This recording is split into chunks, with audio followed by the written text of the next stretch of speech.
എല്ലാവർക്കും നമസ്കാരം. പുതിയൊരു വീഡിയോയിലേക്ക് എല്ലാവർക്കും സ്വാഗതം.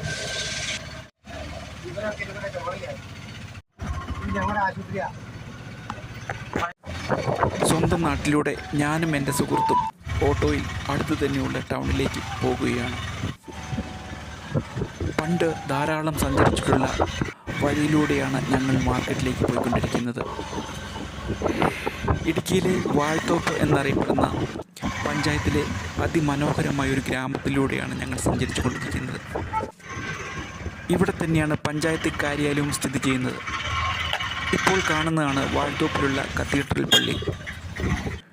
ഇപ്പോൾ ഈ സഞ്ചരിക്കുന്ന വഴി വളരെ അധികം ഗ്രഹാതുരത്വം ഉണർത്തുന്ന ഒരു വഴി കൂടിയാണ് എനിക്ക്. ഈ വഴിയിലൂടെ എപ്പോൾ സഞ്ചരിച്ചാലും മനോഹരങ്ങളായ ഓർമ്മകളാണ് മനസ്സിലേക്ക് കടന്നുകൊണ്ടിരിക്കുന്നത്. പണ്ട് വർഷങ്ങളോളം ഞാനും എൻ്റെ സുഹൃത്തുക്കളും കോളേജിൽ പോയിക്കൊണ്ടിരുന്നത് ഈ വഴിയിലൂടെയായിരുന്നു. വാഴത്തോപ്പിൽ നിന്നും വരുന്ന ഈ വഴി വന്നു ചേരുന്നത് ചെറുതോണി എന്ന പട്ടണത്തിലേക്കാണ്. ചെറുതോണി എന്ന ഈ നഗരം ജില്ലാ ആസ്ഥാനത്തോട് വളരെ അധികം അടുത്ത് ചേർന്ന് കിടക്കുന്ന ഒരു സ്ഥലം കൂടിയാണ്. ഈ നഗരത്തിൽ മറ്റെല്ലാ നഗരങ്ങളിൽ ഉള്ളതുപോലെ ആധുനികമായ എല്ലാ സൗകര്യങ്ങളുമുണ്ട്. അതോടൊപ്പം അനുദിനം വളർന്നുകൊണ്ടിരിക്കുന്ന ഒരു നഗരം കൂടിയാണ് ജില്ലാ ആസ്ഥാനത്തോട് ചേർന്ന് കിടക്കുന്ന ചെറുതോണി എന്ന ഈ പട്ടണം. ഈ നഗരത്തിലും നഗരത്തിൻ്റെ സമീപ പ്രദേശങ്ങളിലും ധാരാളം സ്കൂളുകളും കോളേജുകളും ഹോസ്പിറ്റലും ധാരാളം ഗവൺമെൻറ് ഓഫീസുകളും സ്ഥിതി ചെയ്യുന്ന ഒരു സ്ഥലം കൂടിയാണ് ഇത്. അതുപോലെ പ്രശസ്തമായ ഇടുക്കി ഡാമും ചെറുതോണി ഡാമും ഈ നഗരത്തിനോട് ചേർന്ന പ്രദേശത്താണ് സ്ഥിതി ചെയ്യുന്നത്. ചെറുതോണി ടൗണിന് അടുത്ത് തന്നെയാണ് ഇടുക്കി മെഡിക്കൽ കോളേജ് സ്ഥിതി ചെയ്യുന്നത്. ഇടുക്കി ജില്ലാ ആസ്ഥാനമായ പൈനാവ് കുയിലിമല ഇവിടെ അടുത്ത് തന്നെയാണ് സ്ഥിതി ചെയ്യുന്നത്. ഈ നഗരത്തിലും പരിസര പ്രദേശത്തും ധാരാളം ഹോട്ടലുകളും റെസ്റ്റോറൻറ്റുകളും അതുപോലെ മറ്റ് വ്യാപാര സ്ഥാപനങ്ങളും സ്ഥിതി ചെയ്യുന്നു. ചെറുതോണി ടൗണിൽ നിന്ന് വഴി മൂന്നായി തിരിഞ്ഞ് ഒന്ന് എറണാകുളത്തിനും മറ്റൊന്ന് കുമളിക്കും വേറൊരു വഴി തൊടുപുഴ പോകുന്നു. ലോകത്തിൻ്റെ ഏത് കോണിൽ പോയാലും ആദ്യം ഓടിയെത്താൻ ആഗ്രഹിക്കുന്ന സ്വന്തം നാടിൻ്റെ മനോഹരമായ കാഴ്ചകൾ കണ്ടുകൊണ്ട് ഞങ്ങളുടെ യാത്ര തുടർന്നുകൊണ്ടിരിക്കുകയാണ്. മനോഹരമായി ഈ പട്ടണത്തിലൂടെ സഞ്ചരിക്കുമ്പോൾ നമുക്ക് കാണാം ധാരാളം വ്യാപാര സ്ഥാപനങ്ങൾ സ്ഥിതി ചെയ്യുന്നത്. ഈ കാണുന്ന വ്യാപാര സ്ഥാപനങ്ങളൊക്കെ നിർമ്മിച്ചിട്ടുള്ളത് പ്രകൃതിക്ക് ഒട്ടും കോട്ടം തട്ടാത്ത വിധത്തിലാണ് എന്നുള്ളതാണ് ഒരു പ്രധാനമായ കാര്യം.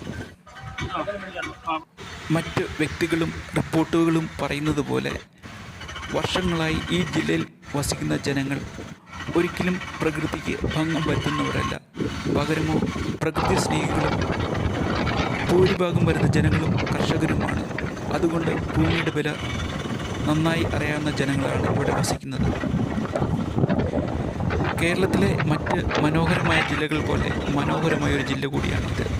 ഈ കാര്യങ്ങളെല്ലാം ഓർത്തുകൊണ്ട് ഞാൻ യാത്ര തുടരുകയാണ്. ഇപ്പോൾ ഞങ്ങൾ സഞ്ചരിക്കുന്നത് ചെറുതോണിൽ നിന്നും എറണാകുളത്തേക്ക് പോകുന്ന വഴിയിലൂടെയാണ്.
ആ കാണുന്ന മലയിലെല്ലാം കൃഷി ചെയ്തിരിക്കുന്ന തെങ്ങാണ്. ആ മലയുടെ താഴ്ഭാഗത്ത് കാണുന്നതാണ് പെരിയാർ. അതിലൂടെയാണ് പെരിയാർ ഒഴുകുന്നത്. ഇതൊരു സംസ്ഥാന പാതയാണ്. ഇവിടെ റോഡിൽ നമുക്ക് കാണാം ധാരാളം വളവുകളും തിരിവുകളും കയറ്റവും ഇറക്കവുമുള്ള മനോഹരമായൊരു പാത. ഈ പാതയിലൂടെയാണ് ഞാൻ ഡ്രൈവിംഗ് പഠിച്ചത്. അതുകൊണ്ട് ലോകത്തിൻ്റെ എവിടെ പോയാലും മനോഹരമായി ഡ്രൈവ് ചെയ്യാൻ എനിക്ക് കഴിയും. അതാണ് ഈ റോഡ് നൽകുന്നൊരു ആത്മവിശ്വാസം എനിക്ക്.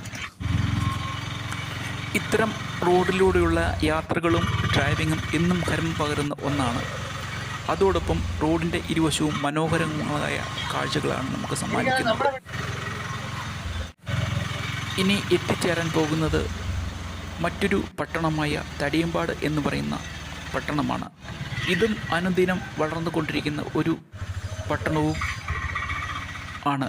ഇവിടെയും നമുക്ക് കാണാം ധാരാളം വ്യാപാര സ്ഥാപനങ്ങളും ഒക്കെ. ഇതും വളരെ തിരക്ക് പിടിച്ചൊരു പട്ടണം കൂടിയാണ്.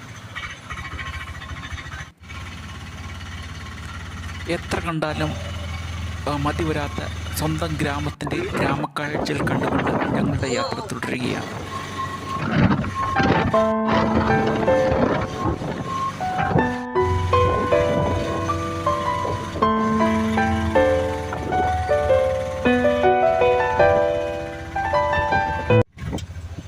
എൻ്റെ കൂടെയുള്ളത് എൻ്റെ അയലോകത്തിലൊരു പയ്യനാണ്.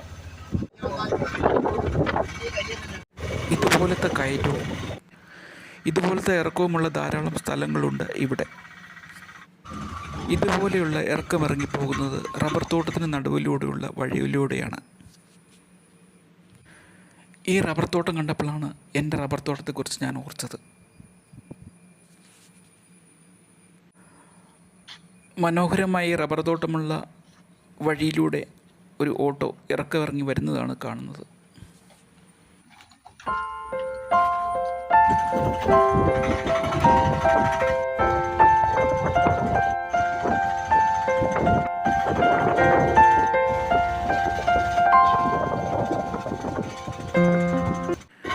ഇവിടെ ഈ റോഡ് വന്നു ചേരുന്ന ഒരു ജംഗ്ഷനിലേക്കാണ്.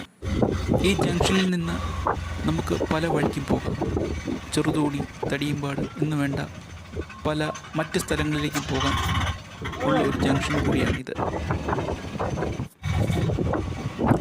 ഇപ്പോൾ അങ്ങ് ദൂരെ നമുക്ക് കാണാം നിരവധിയായ മലനിരകൾ. ആ മലനിരകളിലെല്ലാം ധാരാളം ആളുകൾ വസിക്കുന്നു. അതും അവരുടേതായ കൃഷിഭൂമിയൊക്കെ ഉള്ള മനോഹരങ്ങളായ സ്ഥലങ്ങളാണ്. ഈ കാണുന്നതെല്ലാം റെസിഡൻഷ്യൽ ഏരിയയാണ്.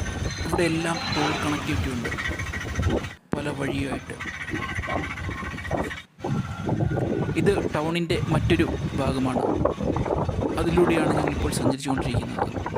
അങ്ങനെ ഞങ്ങളുടെ യാത്ര തുടർന്നുകൊണ്ടേയിരുന്നു.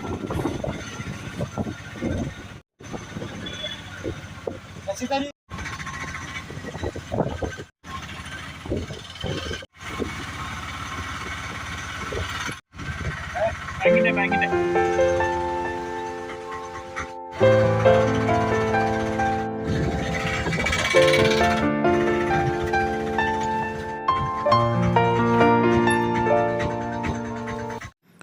ഇത് സുരേഷ്, അയൽവാസിയാണ്.